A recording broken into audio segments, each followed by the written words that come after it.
Is Adnan from Serial losing support? Adnan Syed is an American Muslim man who was found guilty of killing his ex-girlfriend Hae Min Lee in 1999. In 2014, the podcast Serial brought worldwide attention to his case. Adnan might have his murder conviction overturned by the prosecutors, but despite this massive development, there seems to be some trouble in Camp Adnan. Both Syed and Lee were juniors at Woodlawn High School in Baltimore at the time of her death. Lee vanished on January 13, 1999, and her half-buried corpse was discovered in a neighboring municipal park 1 month later. Her cause of death was manual strangulation. Syed was convicted of first-degree murder and sentenced to life in jail plus 30 years in February 2000. Syed has always maintained his innocence. In 2014, writer and radio personality Sarah Koenig examined his case on the podcast Serial, casting doubt on his conviction and catapulting him into the worldwide limelight.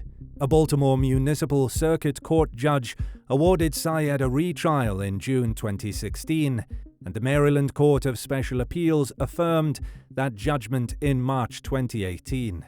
The Maryland Court of Appeals refused Syed a new trial on March 8, 2019. Welcome to Bad Things. The narrative of Adnan Syed attracted millions of listeners who downloaded the first season of Serial.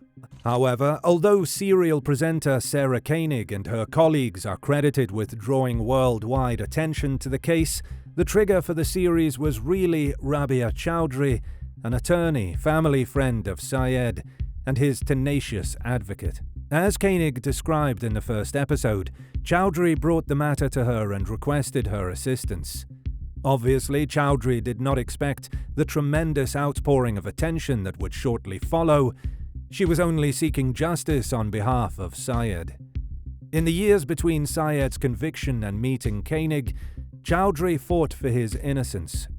Before that, it was just a matter of getting to the court, finding the best lawyers, coming up with the best legal strategy, and praying that he got justice in court, Chaudry said.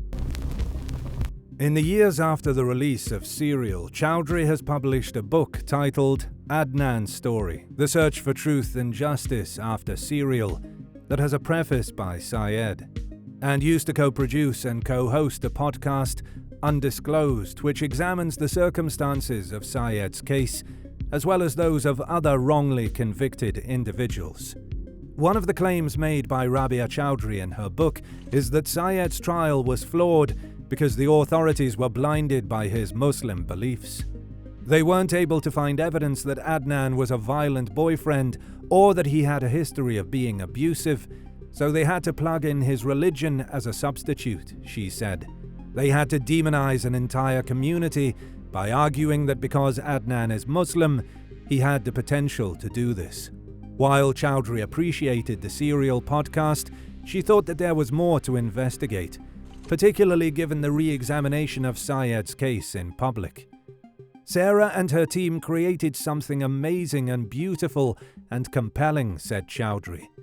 The podcast brought Adnan's case to light. Without it, he would never have gotten a new trial.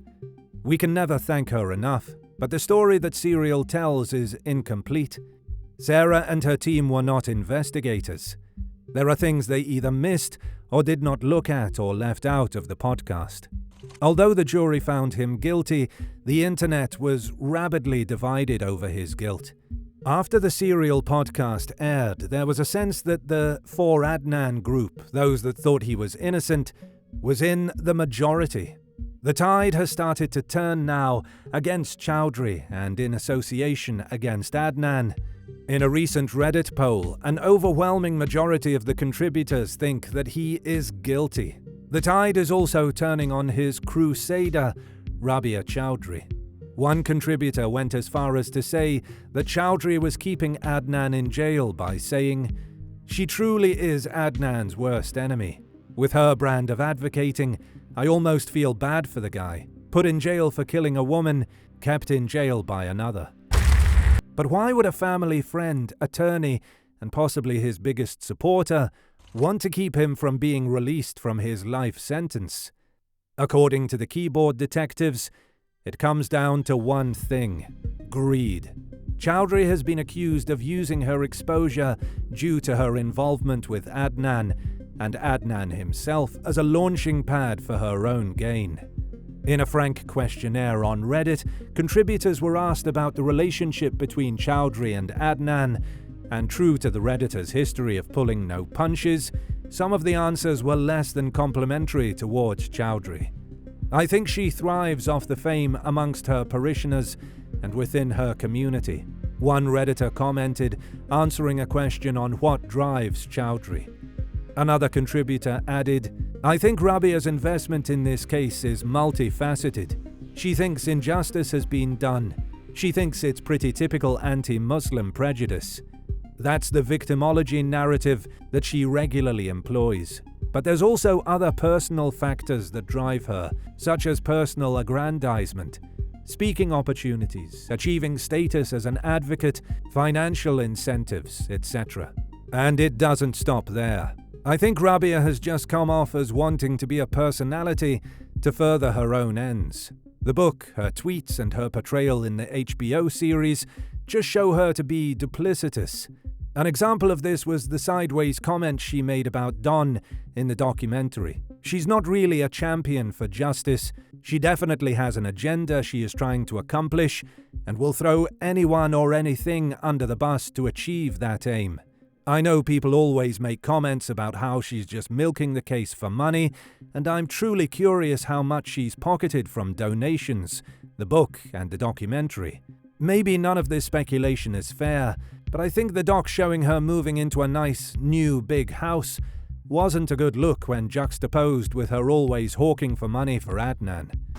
Since Chaudry inserted herself into the Adnan case, she has created a cottage industry that keeps making money for herself and supposedly for Adnan's many appeals. This includes the Serial podcast, the Undisclosed podcast, Adnan's Story, The Search for Truth and Justice After Serial, a New York Times bestseller, which was also in Audible's 10 most popular audiobooks of 2016, the Nighty Night podcast, the Hidden Djinn podcasts, the 45th podcast and public speaking fees from $5,000 to $10,000.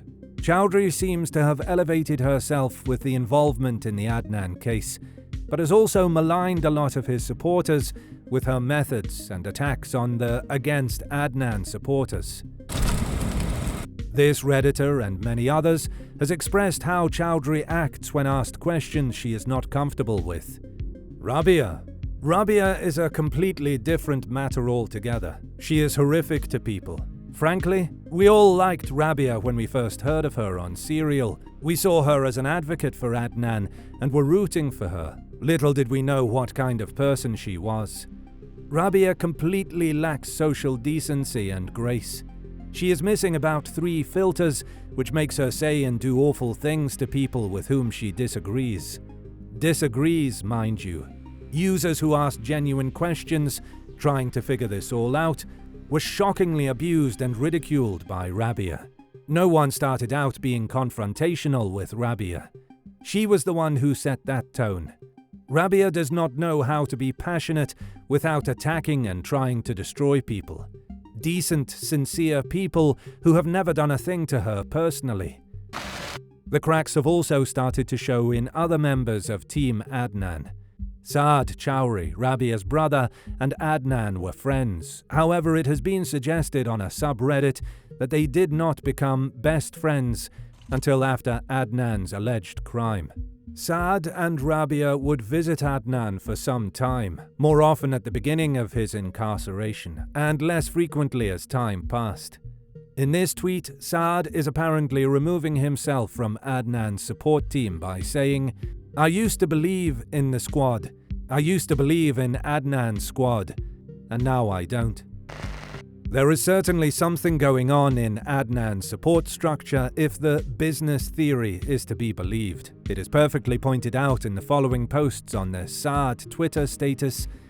Are people bailing on the grift now that the money is drying up? If I had to guess, I'd say that Saad was cut off from the flow when they couldn't afford him anymore. And, well, he never had much to offer. He knew next to nothing about the case and wanted to be the victim. Between a lot of them, there isn't room for that many victims. The Adnan Syed case no doubt still has many twists and turns coming up. We're just wondering if his name will pop up in Rabia Chaudry's new cookbook. Yes, you heard it right. Cookbook.